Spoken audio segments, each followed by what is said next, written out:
Hello बच्चों, आप सबका स्वागत है। आज हम क्लास 9th की एक और सुंदर कविता चंद्रग्रहण से लौटती बेर का भावार्थ समझेंगे। यह कविता भी बसंत ऋतु से ही जुड़ी हुई है और इस कविता के जो कवि हैं वो केदारनाथ अग्रवाल जी हैं। कविता का भावार्थ समझने से पहले थोड़ा सा कविता के बारे में जान लेते हैं। इस कविता में कवि ने बसंत ऋतु का बहुत सुंदर वर्णन किया है। फाल्गुन माह में बसंत ऋतु का आगमन होता है और बसंत ऋतु के आने से प्रकृति की सुंदरता में चार चांद लग जाते हैं। ठीक उसी समय कवि चंद्रग्रहण नाम के गांव से लौट रहे थे। लौटते वक्त रास्ते में उन्हें सुंदर सुंदर हरे भरे खेत दिखाई देते हैं, जिसमें सरसों, अलसी और चने के पौधों में सुंदर फूल खिले हुए थे। चारों तरफ हरियाली छाई हुई थी। उन सुंदर प्राकृतिक दृश्यों को देखकर कवि के कल्पनाशील मन को ऐसा लग रहा था मानो जैसे प्रकृति ने कोई स्वयंवर रचाया हो और उस स्वयंवर में चने का पौधा गुलाबी पगड़ी पहने दूल्हा बना हो और सरसों दुल्हन बनी हो और प्रकृति भी अपना आंचल हवा से हिलाकर दूल्हा दुल्हन को आशीर्वाद दे रही हो। पास ही उगी पतले बदन लचकती कमर वाली नव युवती अलसी मानो कह रही हो कि जो मेरे बालों में लगे इस नीले फूल को छुएगा मैं उसको अपना हृदय दे दूंगी। कवि आगे कहते हैं कि शहरों में भले ही प्रेम कम फलता फूलता हो, लेकिन इस निर्जन स्थान पर इस प्राकृतिक वातावरण में प्रेम भरपूर फल फूल रहा है। कभी पोखर यानी तालाब की तरफ देखते हैं तो पोखर में सीधी पड़ती सूरज की किरणें किसी चांदी के खंबे जैसी प्रतीत हो रही थी। चुपचाप शांत भाव से पोखर के पास खड़ा बगुला मछली के आने का इंतजार कर रहा है और मछली के आते ही उसे झट से पकड़कर निगल लेता है।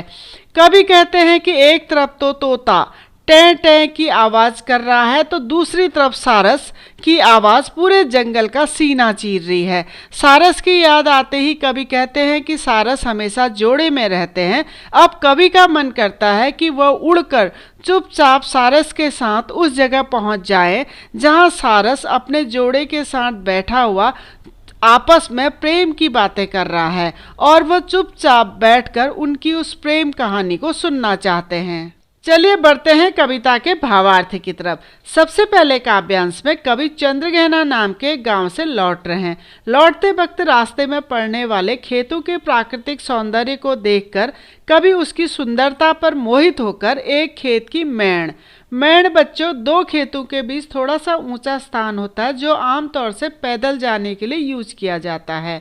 तो उस खेत की मैण पर अकेले बैठकर खेतों की शोभा देखने लग जाते हैं।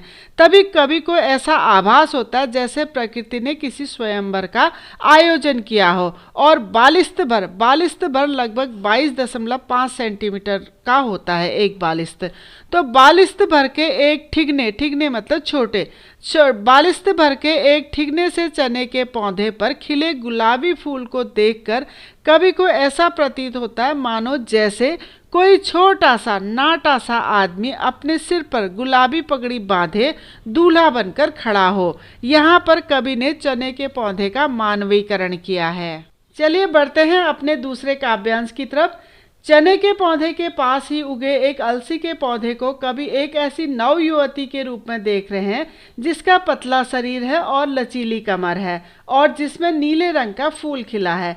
कवि कहते हैं कि पास पर ही एक पतले शरीर और लचीली कमर वाली हठीली अलसी भी उगी है जिसने अपने बालों पर नीले रंग का फूल सजा रखा है। बच्चों, अलसी के लिए हठीली शब्द का प्रयोग कवि ने इसलिए किया है क्योंकि उस समय अलसी की खेती नहीं की जाती थी, बल्कि अलसी खुद ब खुद खेत में कहीं कहीं पर उग जाती थी। इसीलिए कवि ने इसे हठीली कहा है।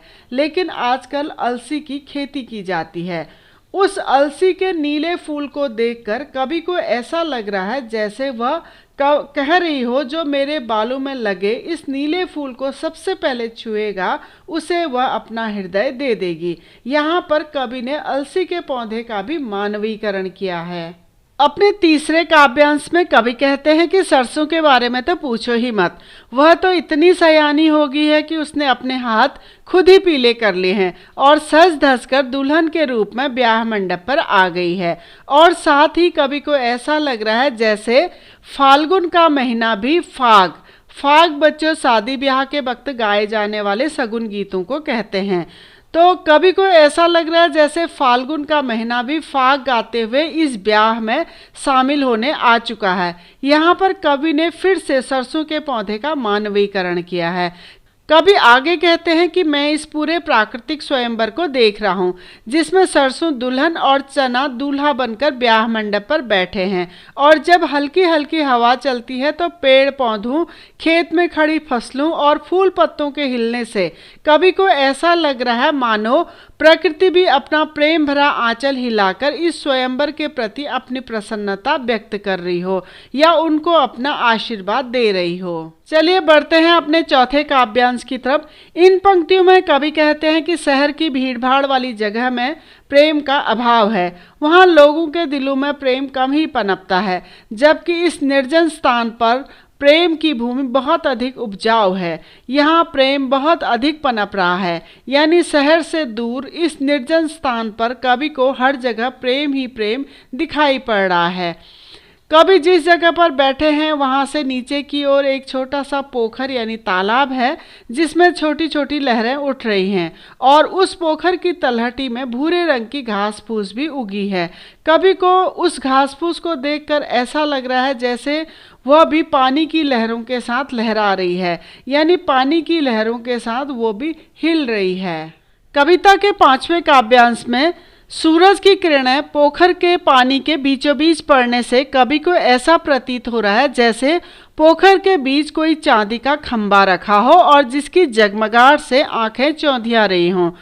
कवि आगे कहते हैं कि वहीं पोखर के किनारे बरसों से पड़े पत्थर चुपचाप पानी पीते जा रहे हैं, और वह इतना पानी पीकर भी संतुष्ट नहीं हैं। न जाने इन पत्थरों की प्यास कब बुझेगी। यहाँ पर पत्थरों का भी मानवीकरण किया गया है। चलिए बढ़ते हैं अपने छठे काव्यांश की तरफ। उपरोक्त पंक्तियों में कवि पोखर के किनारे रहने वाले पक्षियों की बात कर रहे हैं।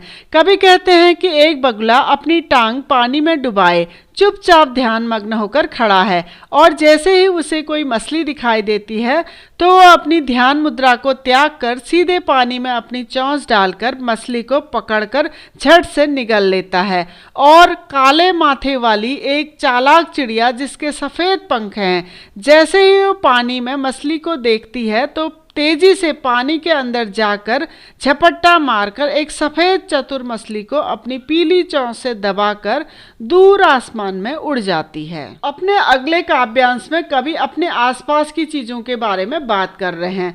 उपरोक्त पंक्तियों में कवि के आसपास कहीं थोड़ी सी ऊंची जगह है जहां से रेल की पटरियां गुजरती हैं। उसे देखकर कवि कहते हैं कि उस ऊंची भूमि से रेलवे लाइन जा रही है, पर अभी ट्रेन के आने का समय नहीं हुआ है, इसीलिए मैं यहाँ आज़ाद हूँ और मुझे कहीं जाने की जल्दी भी नहीं है, या मेरा अभी कहीं जाने का विचार भी नहीं है। इसीलिए मैं निश्चिंत होकर इस स्थान पर बैठकर इसकी सुंदरता को और थोड़े समय के लिए निहार सकता हूँ। 8वें काव्यांश में कवि को सामने चित्रकूट की चौड़ी लेकिन कम ऊंचाई वाली पहाड़ियां दिखाई दे रही हैं। कवि कहते हैं कि चित्रकूट की एक कम ऊंचाई वाली पहाड़ियां दूर दूर तक फैली दिखाई दे रही हैं और वहां की भूमि बंजर है, और उस बंजर भूमि पर रीवा के कांटेदार और बेहद बदसूरत पेड़ खड़े दिखाई दे रहे हैं। चलिए बढ़ते हैं अपनी कविता के अंतिम काव्यांश की तरफ। उपरोक्त पंक्तियों में कवि को तोते की बहुत मीठी सी आवाज़ टें टें करते हुए सुनाई दे रही है। साथ में कवि को कभी ऊंची तो कभी धीमी आवाज़ सारस की भी सुनाई दे रही है, लेकिन सारस की आवाज़ सुनकर कवि को ऐसा लग रहा है मानो वह जंगल का सीना चीरते हुए निकल रही हो। चूँकि सारस हमेशा जोड़े में रहते हैं, इसीलिए कवि का मन कर रहा है कि वो भी सारस के साथ अपने पंख फैलाकर उड़कर उस जगह पर पहुंच जाएं जहां सारस अपनी जोड़ीदार के साथ रहते हैं, और वे उन हरे भरे खेतों में बैठकर चुपके से उनकी प्रेम कहानी को भी सुनना चाहते हैं।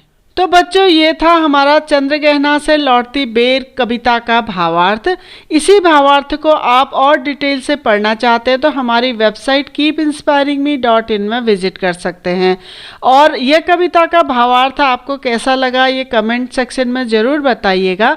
अगर आपको वीडियो इन्फॉर्मेटिव लगे तो प्लीज़ चैनल को लाइक करें, सब्सक्राइब करें और आने वाली वीडियो की इन्फॉर्मेशन के लिए बेल आइकन को दबा दीजिएगा। धन्यवाद।